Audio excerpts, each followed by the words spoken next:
Como de praxe, uma apresentação aqui resumida. Meu nome é Rodrigo, sou ligante da Liga Acadêmica Cardiopulmonar da UFES. E hoje eu vou dar continuidade ao tema de doença valvar aórtica. Na parte passada eu falei sobre aspectos básicos da doença valvar e sobre a estenose aórtica. E agora eu vou dar um foco maior na insuficiência aórtica em si. Eu vou tentar ser mais rápido dessa vez, mas também não vou prejudicar a didática por causa disso. Assim, caso vocês queiram que eu fale mais rápido, vocês vão me falando, que eu vou ajustando da melhor forma. E se tiver alguma dúvida sobre alguma coisa, vocês podem me interromper, que eu paro para responder, beleza? Bom, continuando do ponto que a gente tinha parado, eu só vou retornar para um aspecto inicial, né? Aquele conceito. A insuficiência em si é uma dificuldade de fechamento da válvula. É uma incompetência no mecanismo de fechamento daquela válvula, fazendo com que haja a formação de um refluxo contra o sentido correto sanguíneo. Então, assim, a gente fala de insuficiência, a gente fala de dificuldade de fechamento e a gente fala de refluxo. Se a gente fala de uma insuficiência na válvula aórtica, que é uma válvula que se fecha na diástole, então a gente, por fim, está falando sobre um refluxo diastólico. Isso aqui é um conceito extremamente importante e é importante que fique claro. Beleza? Bom, a gente sabe que uma insuficiência aórtica vai gerar, então, por fim, um refluxo diastólico, ou seja, uma regurgitação de sangue da artéria aorta para o ventrículo esquerdo durante a diástole.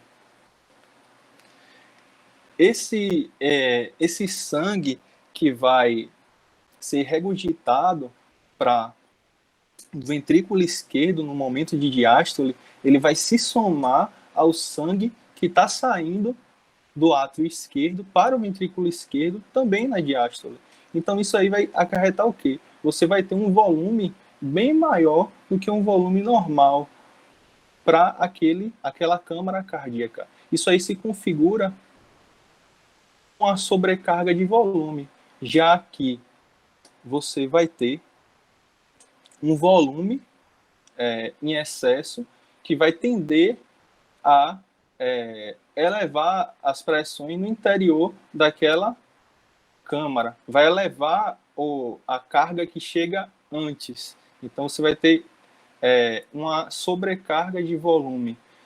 E essa sobrecarga de volume, em sua evolução, vai tender a gerar uma disfunção diastólica do ventrículo esquerdo.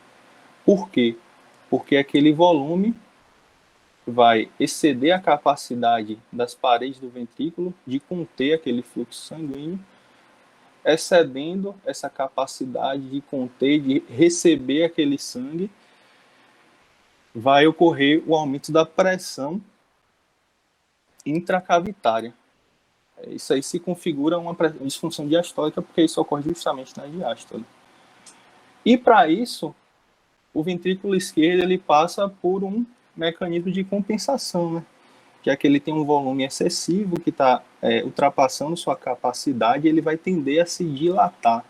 E essa dilatação vai permitir que ele albergue esse volume total, aumentando o volume diastólico final possível. E isso em si vai evitar a disfunção diastólica. Só que a dilatação do ventrículo esquerdo ela não tem aspectos puramente positivos. Tá certo? Porque assim, para eu poder falar do aspecto negativo, eu vou precisar retornar na chamada lei de Laplace.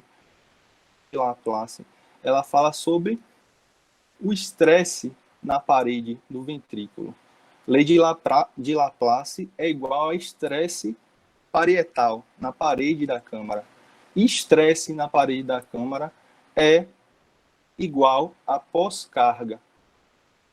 É importante entender essa relação. Laplace fala sobre estresse na parede da câmara e o estresse na parede da câmara é igual a pós-carga.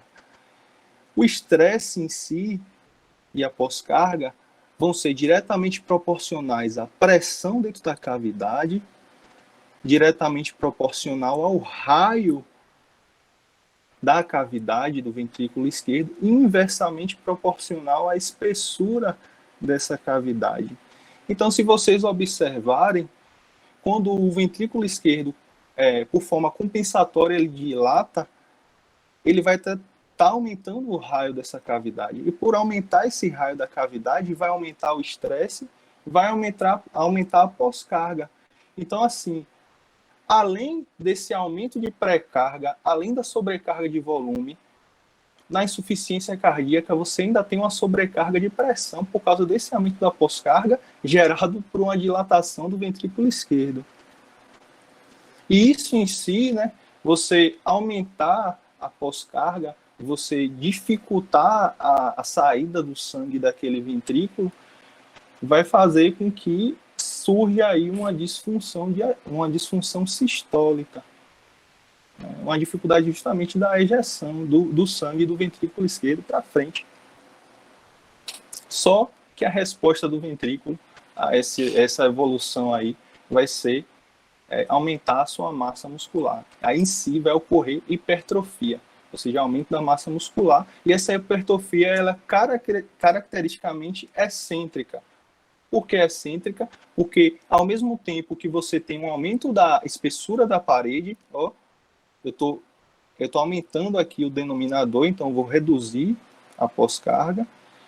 Ao mesmo tempo que eu aumento a espessura da parede, esse ventrículo vai estar dilatado. Por isso que é uma hipertrofia excêntrica. E isso aqui, né? Então, essa relação aqui, reduzindo a pós-carga, eu vou evitar a disfunção sistólica do ventrículo esquerdo. Isso aqui é basicamente o estado que é sobrecarregado, o estado de sobrecarregamento que ocorre no ventrículo esquerdo dentro da insuficiência aórtica. Bom, mas não ocorre somente esse estado sobrecarregado. Ainda existe um outro mecanismo que contribui para a disfunção do ventrículo esquerdo, que é a isquemia miocárdica. Isquemia em si é um desequilíbrio entre a oferta e a demanda por oxigênio, seja por uma redução na oferta, uma redução na perfusão miocárdica, no caso, uma redução da perfusão através do sistema coronariano, seja pelo aumento da demanda de oxigênio.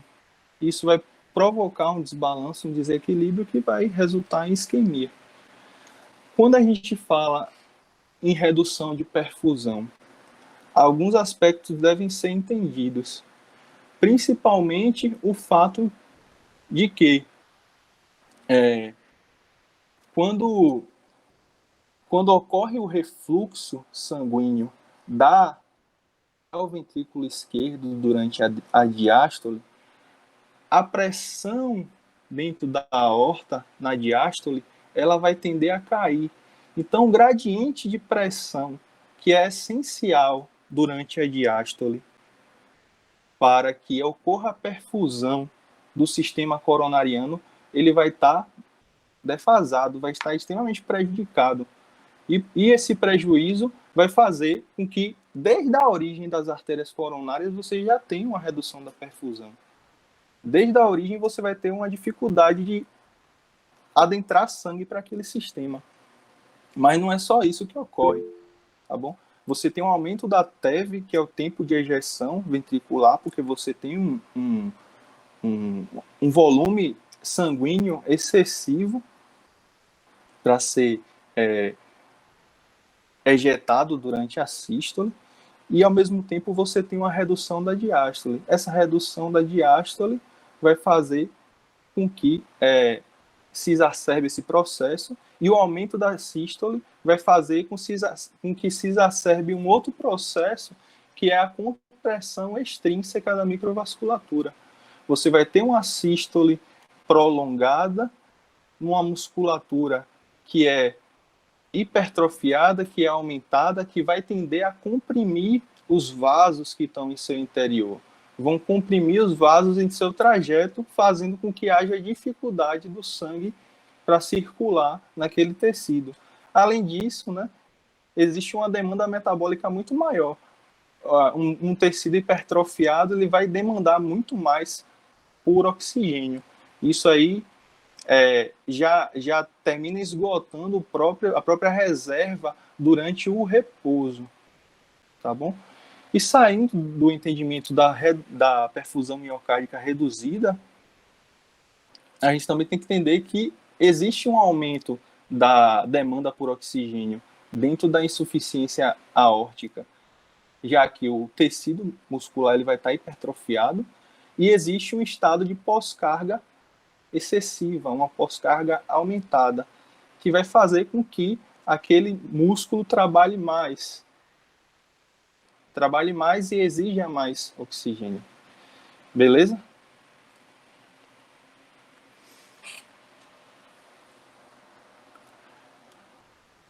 Esse esquema aqui é um esquema que está no Tratado de Doença Cardiovascular de Brenwald, e eu coloquei aqui ele mais como forma de juntar aqueles dois tópicos que eu abordei anteriormente, tanto o estado sobrecarregado quanto o processo de isquemia.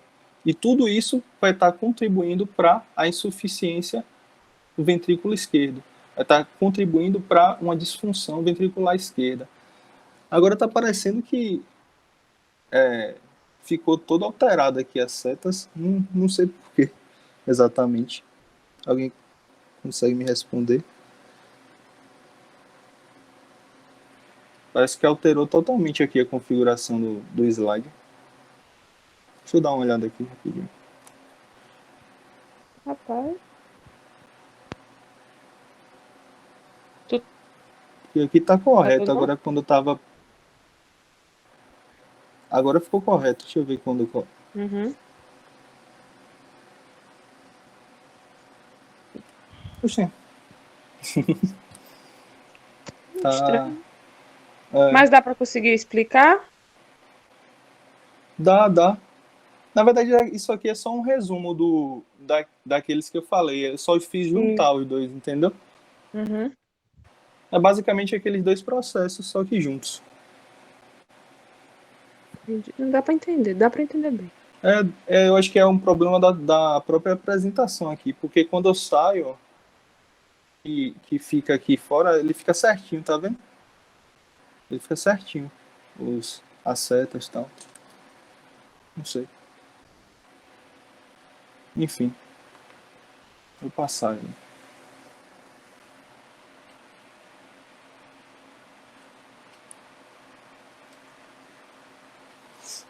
Bom, o Lucas está falando alguma coisa. Dá pra perceber que vai ser tão errado.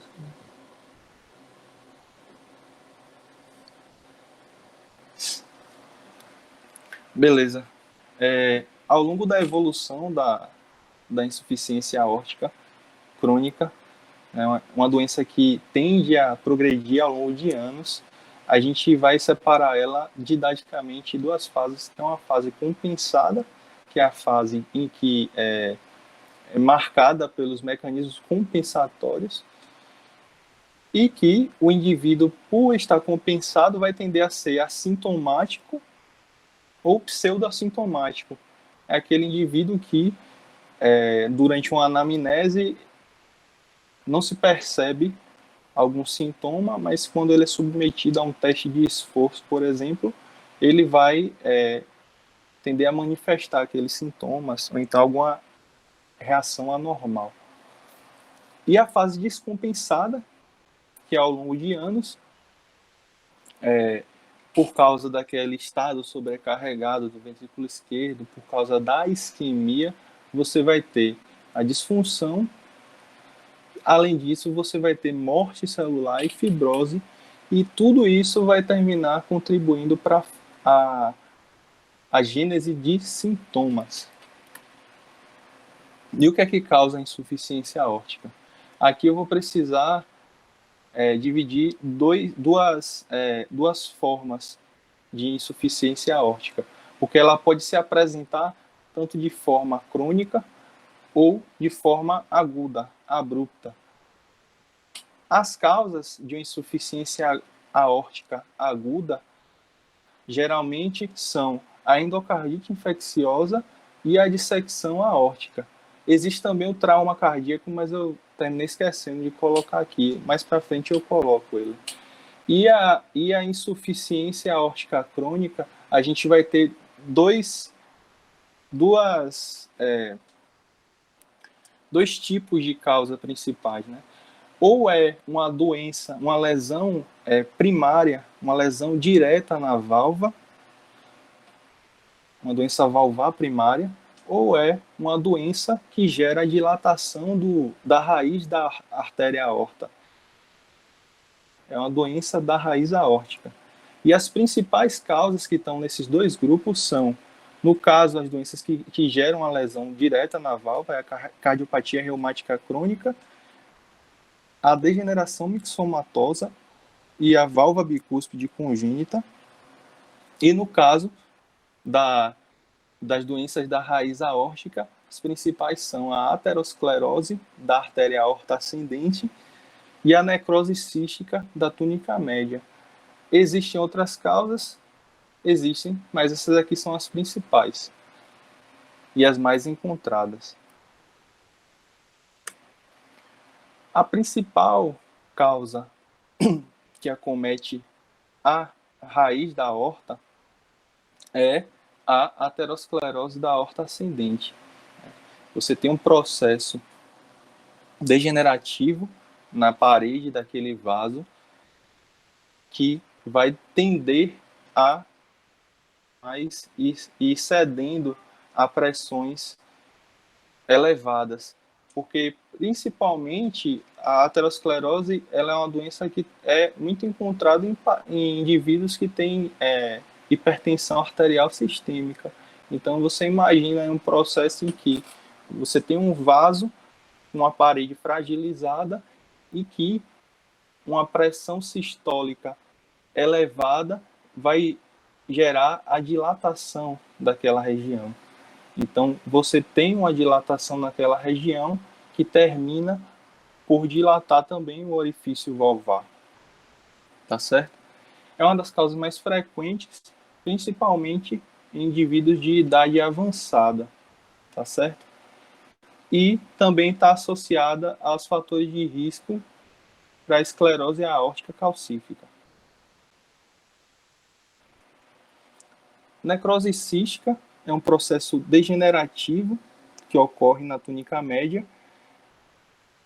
É um processo degenerativo muito associado a doenças do colágeno, tanto que ela pode ser primária ou associada à síndrome de Marfan, e também pode estar associada à degeneração mixomatosa, e também é um distúrbio do tecido conjuntivo de vasos e também do coração. E segue também aquela mesma linha da doença aterosclerótica, né? Você tem uma parede que é fragilizada, que tende a ceder e tende a dilatar. Agora, falando das causas diretamente a válvula aórtica, existe a cardiopatia reumática crônica, né? Que é muito comum em países em desenvolvimento, por isso é muito comum aqui no Brasil.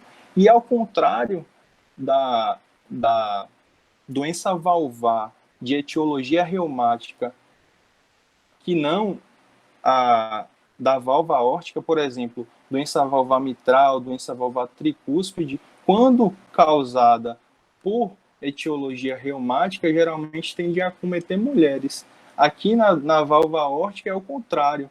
Você tem uma frequência muito maior em homens jovens, tá certo? E assim, como é que ocorre, então, a insuficiência nessa válvula? A gente percebe que, como eu tinha falado anteriormente, lá em estenose aórtica, o processo inflamatório e fibrodegenerativo, fibrocalcífico posteriormente da válvula aórtica, ele geralmente tende a espessar essas regiões aqui de comissuras, né, que são essas bordas que se unem das válvulas, né, essas bordas mais proximais. Ele tende a espessar essa região. Só que esse processo inflamatório, o processo fibrodegenerativo, ele também pode retrair a válvula, fazendo esse buraco aqui no meio da válvula, exatamente no ponto de encontro entre elas, entre as válvulas, e permitindo com que haja um refluxo, tá certo?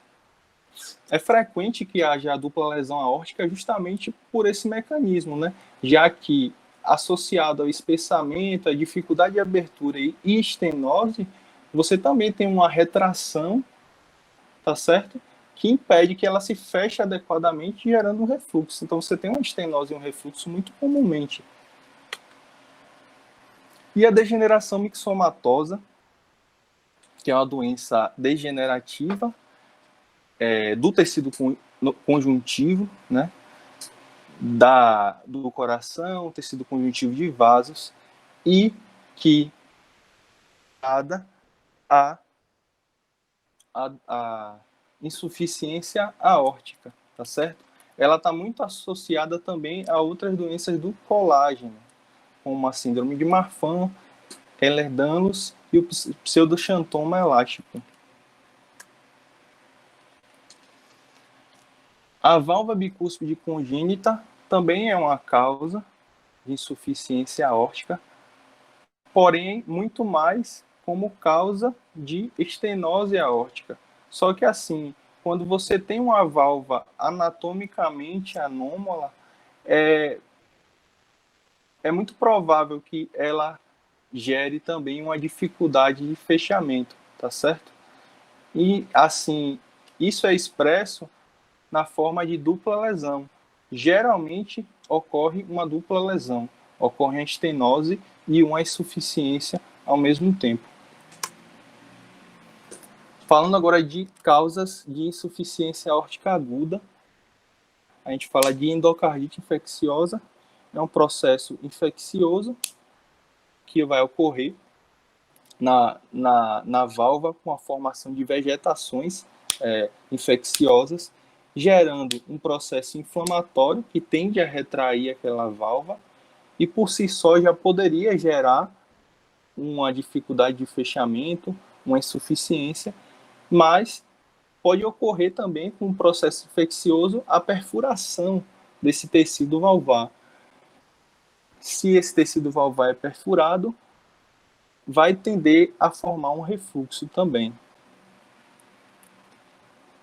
A dissecção aórtica também é uma importante causa de insuficiência aórtica aguda, já que a separação, né, o dissecar das túnicas da parede do vaso, ele pode se projetar retrogradamente para lá, para a válvula aórtica. E quando ele disseca a válvula aórtica, vai se formar, então, uma dificuldade de fechamento, uma insuficiência. E, assim, muitas vezes, ele vai ser expresso de forma clínica como um quadro de dor torácica súbita associado ao sopro de insuficiência aórtica. Esse é um quadro que é extremamente sugestivo de dissecção aórtica, tá certo? Em que você tem o sopro, né, muito provavelmente a insuficiência ali se manifestando clinicamente, com a dor torácica, que é característica de dissecção. Bom, ao longo da história da doença, a gente vai se basear aqui naquelas fases fisiopatológicas que eu comentei anteriormente, a fase compensada e a fase descompensada. Na fase compensada, fase que é marcada pelos mecanismos compensatórios, o indivíduo ele vai tender a ser assintomático ou pseudoassintomático. Na fase descompensada, todos aqueles processos fisiopatológicos vão terminar se manifestando clinicamente, como a isquemia miocárdica, ela vai ser responsável pela manifestação da angina, tá certo? Uma dor torácica anginosa. E essa dor torácica anginosa, caracteristicamente, ela tende a ser noturna, porque é um momento em que o indivíduo está bradicárdico. Se esse indivíduo está bradicárdico, o que é que ocorre? Quando ele está com a sua frequência cardíaca reduzida, quando ele está com a frequência cardíaca reduzida, a pressão estabelecida na aorta, ela tende também a se reduzir. E isso se reduzir mais ainda. Então, isso termina acentuando o efeito da isquemia. Tá certo? Outra coisa é a síndrome de baixo débito, que é a síndrome manifestada por fadiga, por astenia e, geralmente, aos esforços, né? Porque esse ventrículo esquerdo ele vai estar disfuncionante, ele vai estar com a disfunção sistólica principalmente instalada. Além disso, pode ocorrer a dispneia. A dispneia, caracteristicamente, aos esforços, que é a expressão da insuficiência cardíaca congestiva, ou seja, você tem um processo de sobrecarga naquele ventrículo e tende-se a transmitir retrogradamente a pressão elevada daquele ventrículo esquerdo para as câmaras anteriores. Então, do ventrículo esquerdo para o átrio esquerdo, do átrio esquerdo volta pelas veias pulmonares para os pulmões. Aí disso aí você vai ter uma síndrome congestiva pulmonar. E isso aí é muito característico, tá certo? A insuficiência cardíaca congestiva.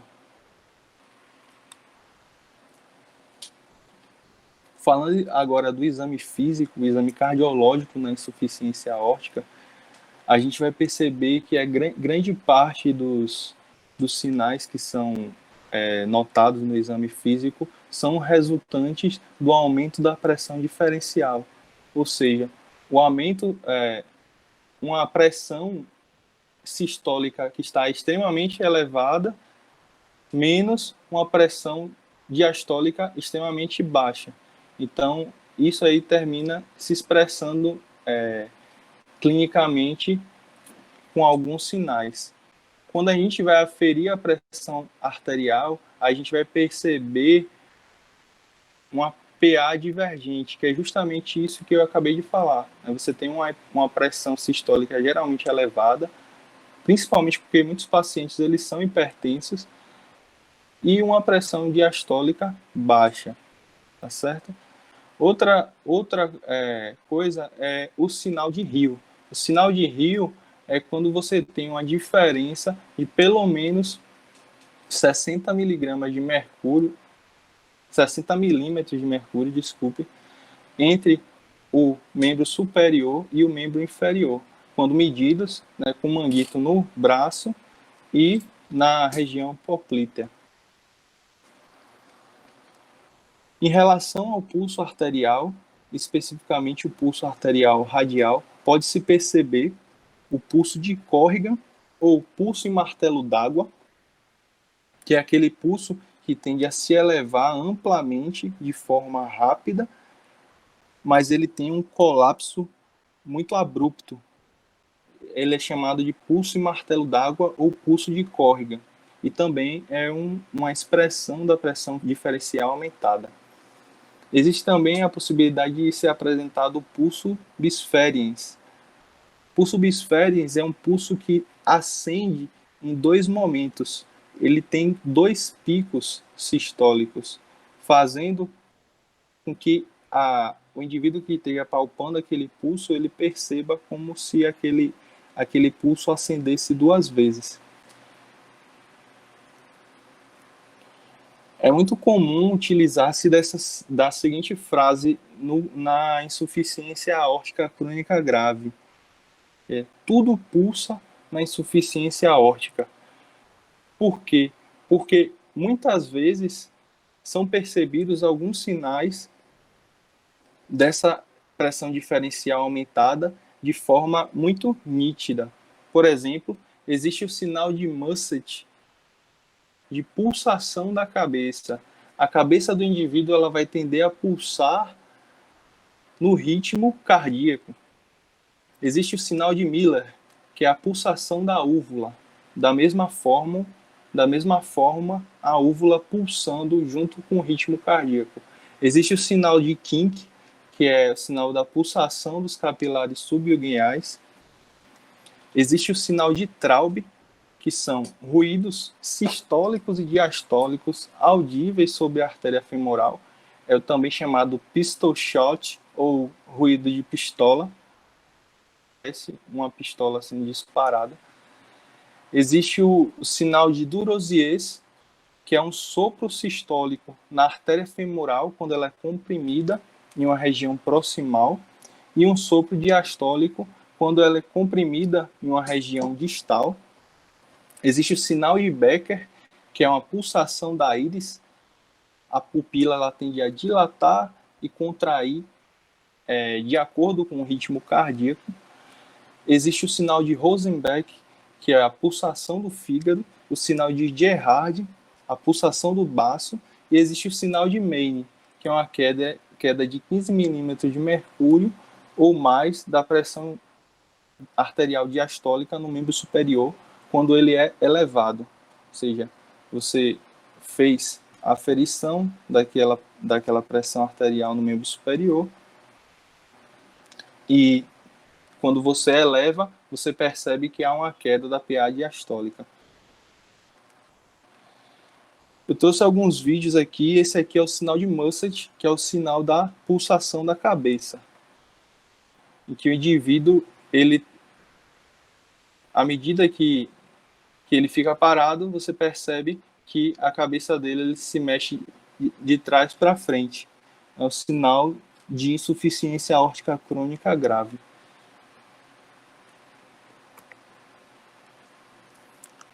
Aqui é o sinal de Miller, que é o sinal de pulsação da úvula.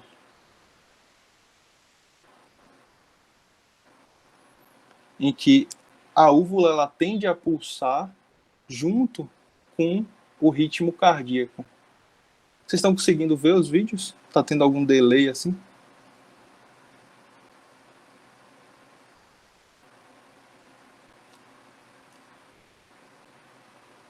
Qual parte? Ah, sim.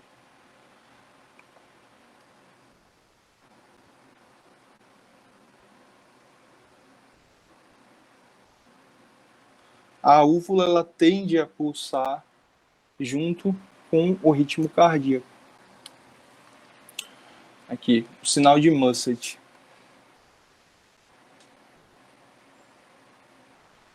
Acho que agora ficou bom, né? Dá para ver um pouquinho mais.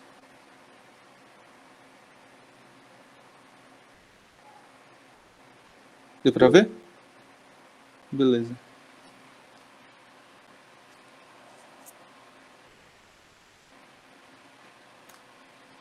O sinal de Kink é o sinal da pulsação dos capilares subiunguiais.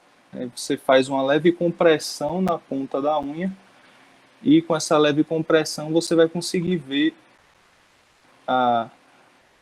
os capilares subiunguiais pulsando.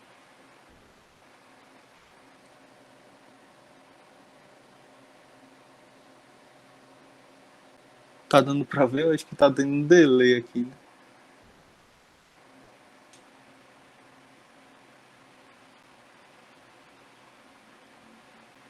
Vou colocar novamente aqui para ver.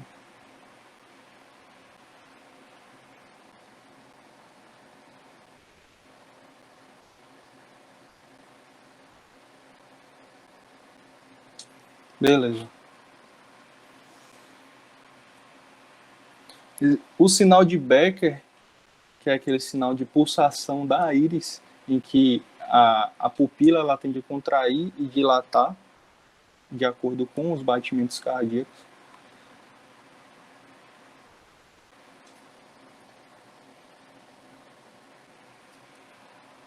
Esse vídeo dá para conseguir perceber um pouco no início, mas depois ela começa a ficar um pouco difícil de perceber. Mas como vocês vão estar com o slide aí no Drive, depois se vocês quiserem ver. Tá? Ou então no YouTube também tem. Bom, e o exame do pré-córdio? O exame do pré-córdio também vai trazer algumas informações relativas àquele, todas as repercussões da doença valvar no coração.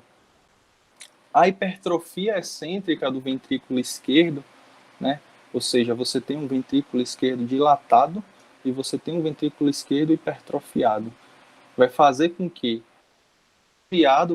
o ictus seja desviado para a esquerda e para inferior, né? Que é o deslocamento normal durante uma dilatação do ventrículo esquerdo, e o ictus ele tende a ser propulsivo, demonstrando esse caráter hipertrófico do ventrículo esquerdo.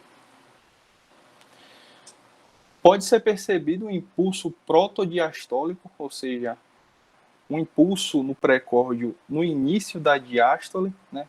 Durante um momento em que o sangue ele chega rapidamente no ventrículo, está mostrando a sobrecarga de volume, ou seja, aquele volume excessivo vindo tanto do átrio esquerdo quanto da aorta pelo refluxo. Aí você vai ter esse impulso protodiastólico. Pode ser percebido o frêmito diastólico, o frêmito durante a diástole, que é decorrente, né, é o correspondente palpatório do sopro da insuficiência aórtica. Pode também ser percebido um frêmito sistólico decorrente do hiperfluxo pela válvula aórtica.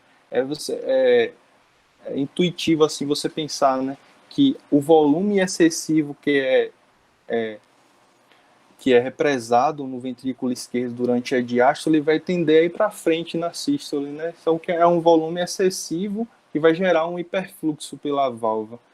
Então, pode ser percebido esse frêmito também. Dentro da ausculta, vai ser percebida a terceira bulha, né? Que é, como eu já falei anteriormente, decorrente da sobrecarga de volume. Pode ser percebido um ruído de ejeção. O que é o ruído de ejeção? É um ruído provocado quando o fluxo sanguíneo passa pela artéria aorta alterada. Então, é um ruído que ele tende a ser protossistólico. Ele está no início da sístole, tá certo?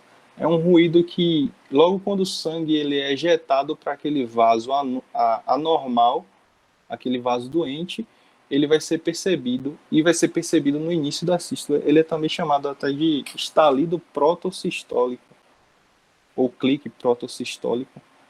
E também ele pode ser percebido na estenose aórtica. Ele é bem característico de insuficiência e estenose aórtica. E também o sopro da insuficiência aórtica, que vai ser causado pelo fluxo turbulento nessa válvula aórtica insuficiente. Bom, falando mais específico do sopro da insuficiência aórtica, ele tende o sopro proto ou holodiastólico. Ele vai ocorrer durante a diástole porque o refluxo ocorre durante a diástole. Como as pressões, né, no ventrículo esquerdo, no final da sístole, elas tendem a cair, e a pressão na artéria aorta, no final da sístole, ela tende a estar alta, esse refluxo, tá certo? Quando passa por uma válvula aórtica incompetente, uma válvula aórtica insuficiente, ele vai formar um sopro que já começa com B2. Então, assim, você tem uma diferença de pressão aqui alta, que vai passar esse sangue de vez logo no momento que se inicia a diástole. Então, esse sopro ele tende a começar com B2, tá certo? E ele tende a terminar de B1. Porém, ele pode ser holodiastólico. Por que eu digo que ele tende a terminar antes de B1? Porque as pressões, elas vão, algum momento aqui da diástole, elas vão tender a se equilibrar, né, entre o ventrículo esquerdo e a aorta. Tá certo? Aí, assim, ela geralmente se equilibra mais para o início. Por isso que é mais comum ser protodiastólico. Além disso, esse sopro ele tende a ter uma característica de aspirativo. É um som que tende a ser como se estivesse sendo aspirado mesmo.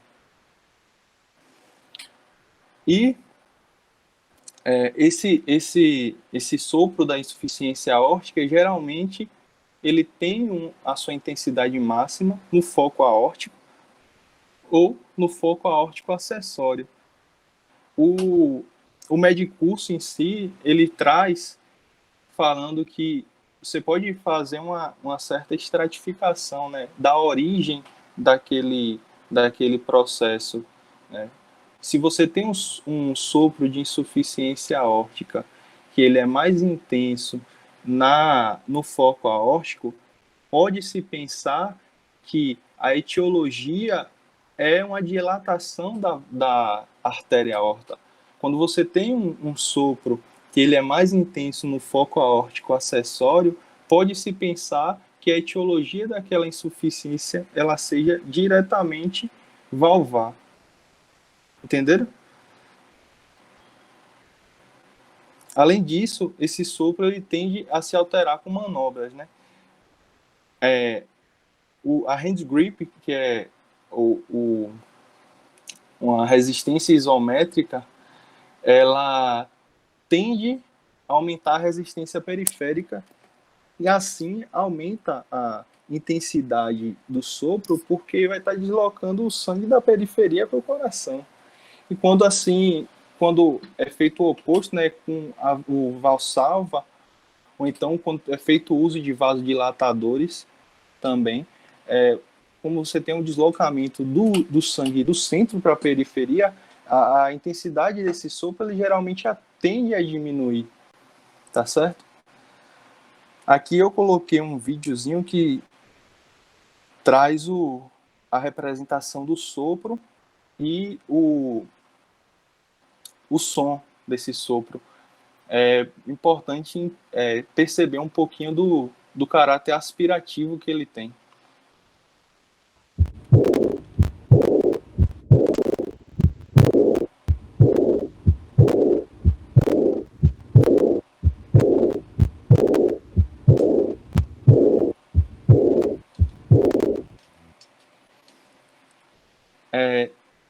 Fora isso, na clínica podem ocorrer algumas situações, né, que são o sopro de Austin Flint e o sopro sistodiastólico. Como assim um sopro sistodiastólico? A insuficiência em si ela não tende a se expressar na diástole, porém pode ocorrer um hiperfluxo pela válvula, decorrente daquele volume de sangue excessivo que está sendo jogado pelo ventrículo esquerdo para frente, né? Então, esse hiperfluxo ele pode gerar em si um sopro sistólico, que vai estar associado ao sopro diastólico em si da insuficiência. Então, pode se expressar como um sopro sistodiastólico. E existe também a situação de Austin Flint. Algumas vezes a insuficiência aórtica muito grave tende a formar um refluxo, né? Uma regurgitação que atinge a válvula mitral. Ou seja, você tem um refluxo sanguíneo, um jato de refluxo que, além de adentrar o ventrículo esquerdo, ele se projeta em cima da válvula mitral, impedindo que essa válvula mitral ela abra de forma adequada. Então, quando você tem uma restrição de uma válvula, você tem uma restrição de abertura da válvula, você tem uma estenose. E nesse caso seria uma estenose mitral. A estenose mitral em si, ela tende a se manifestar com um sopro diastólicos que é chamado de ruflar diastólico. Então, o sopro de Austin Flint nada mais é do que um ruflar diastólico de origem aórtica. Não é a válvula mitral que está doente, é a válvula aórtica. E isso muitas vezes não vai ter como ser distinguido na clínica em si, né? Isso muitas vezes vai precisar ser distinguido através de ecocardiografia, tá certo? Ficou claro?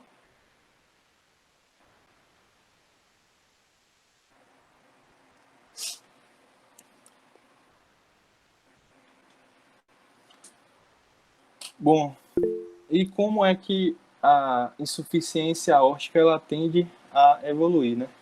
A insuficiência aórtica, ela geralmente ela é uma doença de evolução lenta. É uma doença que se desenvolve de forma insidiosa. Geralmente o indivíduo ele fica muito tempo assintomático, tá certo? Tendo inclusive uma mortalidade baixa. Porém, o que vai marcar realmente uma redução da sobrevida e um pior prognóstico para aquele indivíduo é o aparecimento de sintomas, em si também a queda da fração de ejeção, né? Denunciando uma disfunção sistólica daquele indivíduo, tá bom? Então aqui, como eu marquei, a disfunção ventricular esquerda, presença de sintomas são os principais marcadores prognósticos. São esses que vão marcar um prognóstico ruim para esse indivíduo, tá certo? E eles que vão dizer o momento que é adequado para se instituir um tratamento cirúrgico para impedir a progressão daquela doença. Já que, como eu vou falar mais posteriormente, a única forma de tratar esses indivíduos adequadamente, impedir que a doença ela progrida, é através do tratamento cirúrgico, né? O tratamento farmacológico ele não permite muito para aquele indivíduo. A dilatação do ventrículo esquerdo não quer dizer que ele esteja com uma doença muito evoluída, né? Por quê? Porque ela pode ser reversível. Então, termina que a dilatação do ventrículo esquerdo muito dilatado, às vezes ele não é necessariamente um marcador de um prognóstico ruim, tá bom? Porque tem esse caráter, não tem esse caráter irreversível, né? Bom, e como é que os exames complementares eles podem auxiliar na avaliação da insuficiência aórtica? Os exames complementares eles podem ser divididos em inespecíficos e específicos. Os exames inespecíficos que podem ser utilizados para avaliar são a eletrocardiografia e a radiografia simples de tórax.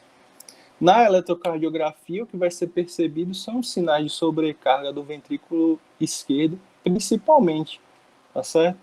Tanto por critérios de aumento de voltagem ou outros padrões, por exemplo, o padrão Strain, que é muito característico de sobrecarga de ventrículo esquerdo, tá bom? E também pode se apresentar como distúrbio de condução, seja um bloqueio atrioventricular, ou então um bloqueio de ramo, tá certo? E outro exame que é muito utilizado também é a radiografia simples de tórax, né? O principal achado dentro da radiografia simples vai ser a cardiomegalia, aquele ventrículo esquerdo dilatado, hipertrofiado, que vai estar extremamente projetado aqui no campo pulmonar esquerdo, tá certo? Às vezes é perceptível também a dilatação da raiz aórtica e no caso de uma insuficiência aórtica aguda, pode-se perceber a síndrome congestiva pulmonar, né, através de sinais de congestão pulmonar, certo? Mas o exame que realmente faz diferença dentro da insuficiência, dentro da doença valvar em si, né, é a ecocardiografia. Quais são as indicações do uso de ecocardiografia na insuficiência aórtica? Bom, é inquestionável que eu vou utilizar a ecocardiografia para poder fazer o diagnóstico de insuficiência aórtica. Vou utilizar também para estratificar a gravidade da insuficiência. Isso aqui eu posso fazer achando a fração de regurgitação, ou seja, quanto daquele volume, quanto daquele débito sistólico regurgita para o ventrículo esquerdo durante a diástole. Então, eu posso classificar essa insuficiência aórtica como mínima, quando essa fração de regurgitação é menor que 20%, como leve, quando ela está entre 20% e 40%, como moderada, se ela estiver entre 40% e 60%, e como grave, se ela estiver acima de 60%. Além disso, é inquestionável que a ecocardiografia ela traz dados importantes sobre a etiologia daquela insuficiência aórtica, tá bom? É porque ela faz uma avaliação morfológica da válvula, faz uma avaliação morfológica da raiz da aorta. Então, assim eu consigo perceber também a dilatação na raiz aórtica. E também a ecocardiografia vai auxiliar para eu conseguir avaliar quais são as repercussões daquele ventrículo esquerdo, quais são os diâmetros sistólico, diastólico, entendeu? Qual é eu consigo ver a função contrátil daquele ventrículo esquerdo, inclusive de forma a segmentar. Bom, o que mais eu posso ver com a ecocardiografia? Eu consigo fazer uma reavaliação de insuficiência aórtica assintomática anual, tá certo? Eu consigo fazer a reavaliação quando ocorre a mudança de sinais e sintomas, para eu ver se houve alguma alteração estrutural naquele órgão, e eu consigo fazer uma reavaliação após uma intervenção cirúrgica, né, o que vai funcionar como uma ecocardiografia nova de base para aquele paciente. Eu não vou considerar mais o que ele tinha de dado de ecocardiográfico, eu vou considerar o que tem de novo agora. Aqui é uma tabela das diretrizes de valvopatia, que mostra justamente o que eu acabei de falar. Então, você utiliza para diagnóstico, avaliação de etiologia e gravidade, tá bom? Além das repercussões ventriculares, avaliação da dilatação na raiz da aorta, além de fazer reavaliação periódica anual dos pacientes com aí insuficiência aórtica importante assintomática, reavaliação em pacientes que têm mudança de sintomas e sinais, e também após intervenção cirúrgica com uma nova avaliação de base. E o cateterismo cardíaco, como é que ele se encaixa dentro da insuficiência aórtica? Na realidade, o cateterismo cardíaco para insuficiência aórtica, ele não é muito utilizado, não tem sido muito utilizado. Por quê? Se a gente olhar de forma geral, o cateterismo ele vai funcionar muito para a doença valvar quando você tem dúvidas, mesmo após o uso da ecocardiografia. Então, você fez uma ecocardiografia, mas aquilo não trouxe dados o suficientes, ficou muito duvidoso sobre a gravidade daquela insuficiência. Você poderia utilizar o cateterismo. Ou então, quando você quer fazer uma avaliação pré-operatória através da cineangiocoronariografia de pacientes que vão ser submetidos realmente à cirurgia de troca valvar.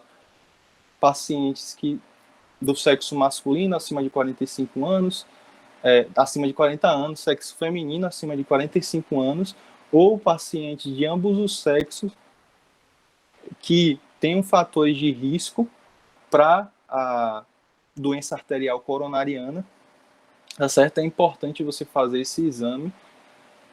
E, assim, como em geral, você utiliza o cateterismo para esses contextos, como em geral você utiliza esse cateterismo para esses dois contextos, agregando. Só que na insuficiência aórtica em si,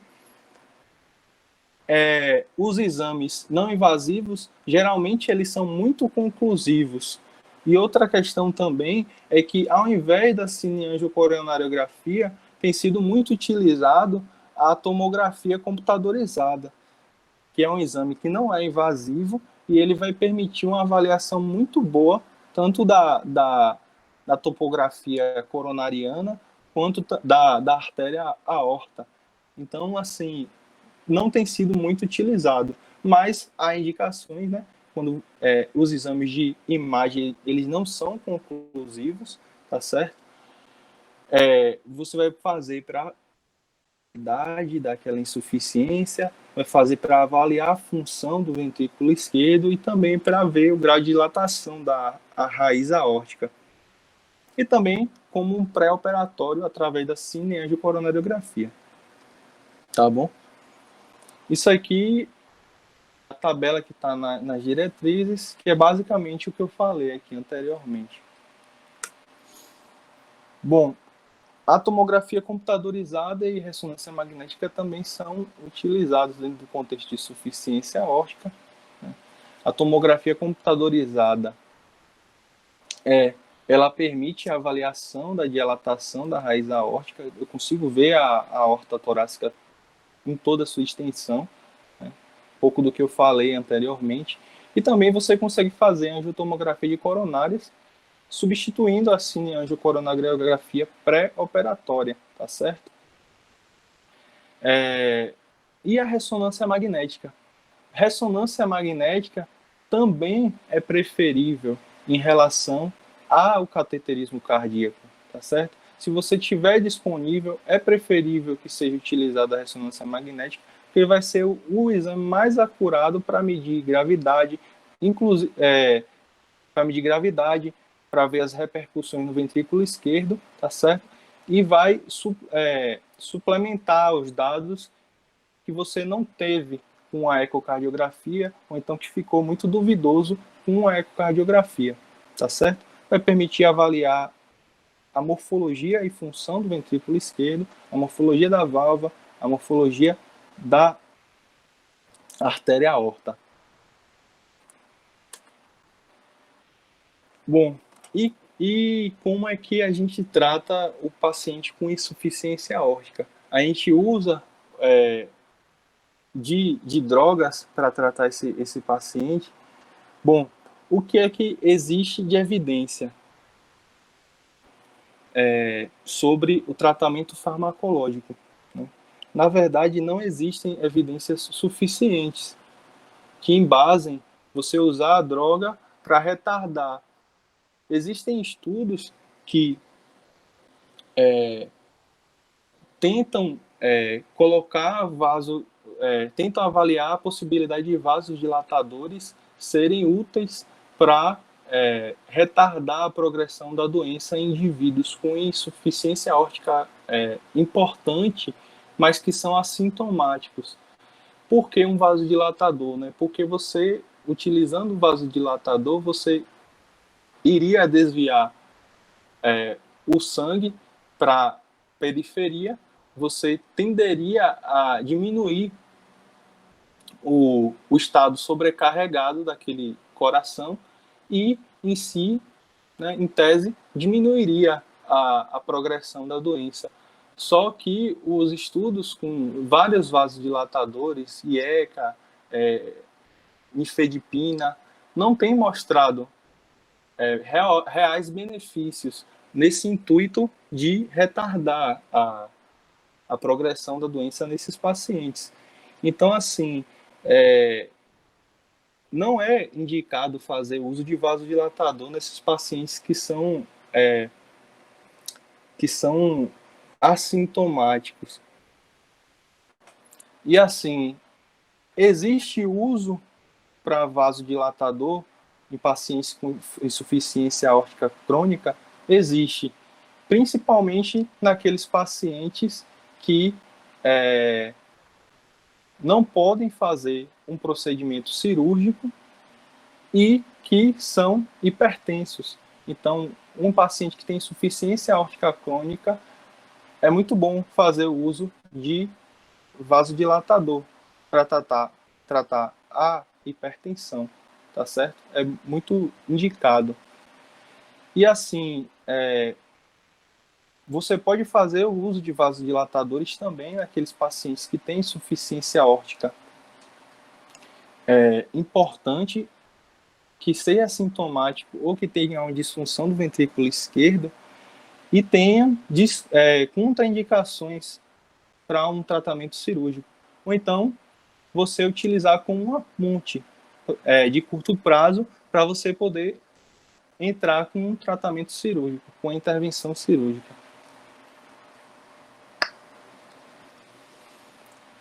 Bom, e o que é que realmente vai mudar a história da doença na insuficiência aórtica é a cirurgia de troca valvar, tá certo? Esse é o procedimento de escolha para tratar pacientes que têm sintomas, pacientes que têm disfunção ventricular. Inclusive, os pacientes que testam, têm anormais ao longo do teste de esforço, tá bom? É percebido que quando é feita a cirurgia de troca valvar, você tem repercussões tanto a curto, a médio e a longo prazo. A curto prazo vai se perceber que vai ter uma melhora da função do ventrículo esquerdo, vai regredir a hipertrofia, vai reduzir a dilatação, e isso geralmente tende a ser em torno de 3 anos, tá bom? Quanto melhor for a função sistólica desse paciente no pré-operatório, os resultados em sobrevida, né, a quantidade de anos que ele tem sem... a quantidade de tempo que ele tem após a cirurgia, ela tende a ser muito maior, tá bom? E, assim,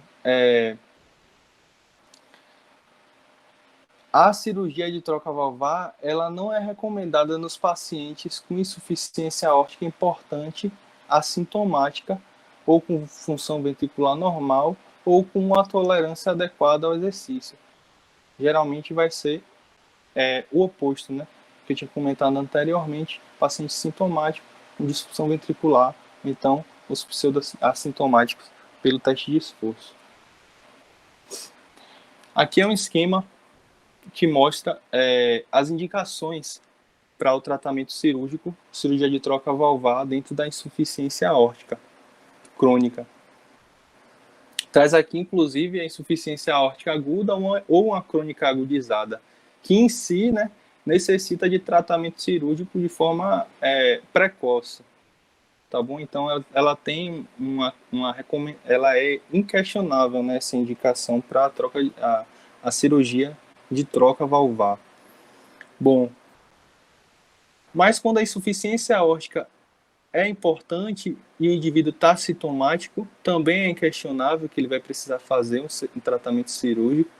Se for insuficiência aórtica crônica importante e o indivíduo é assintomático, precisa se analisar a disfunção ventricular, ou então se ele vai precisar fazer algum outro tipo de cirurgia, uma revascularização miocárdica, uma cirurgia em outra válvula. Isso já é indicativo para o tratamento cirúrgico da válvula aórtica. Caso não haja essas situações e haja em si uma dilatação excessiva, né, do ventrículo esquerdo, com um diâmetro diastólico acima de 75 milímetros, um diâmetro sistólico do ventrículo esquerdo acima de 55 milímetros, você também vai ter indicação, tá certo?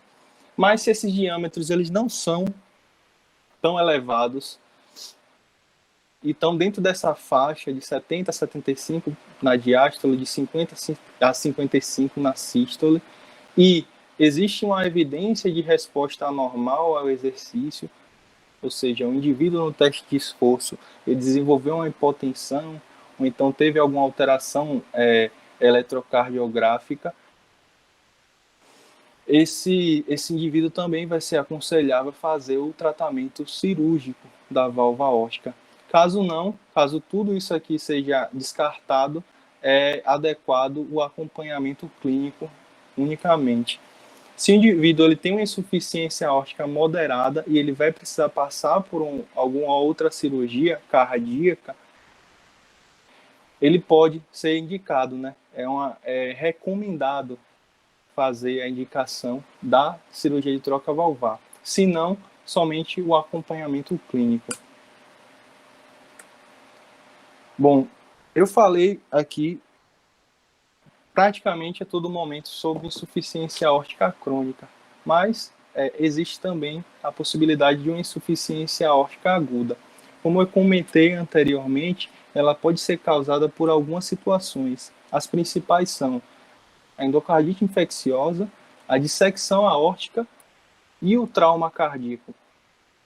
Nessas situações, quando você tem uma dificuldade de fechamento da válvula aórtica e um refluxo que atinge uma fração de regurgitação extremamente alta, do nível de 80% ou mais, você em si gera a insuficiência aórtica aguda, porque aquele volume de sangue regurgitado, aquele refluxo excessivo, ele vai em si elevar as pressões de enchimento naquele ventrículo esquerdo, sobrevendo assim uma síndrome congestiva pulmonar, uma síndrome de baixo débito, tá certo? Inclusive, podendo levar a um edema agudo de pulmão, de uma forma mais drástica, ou a um choque cardiogênico, tá certo? E como é que a gente contorna essa situação, né? É fazer o procedimento cirúrgico de forma precoce, tá bom? Não tem outra forma de manejar esse paciente, deixar esse paciente com vida, a não ser fazendo um procedimento cirúrgico de forma precoce.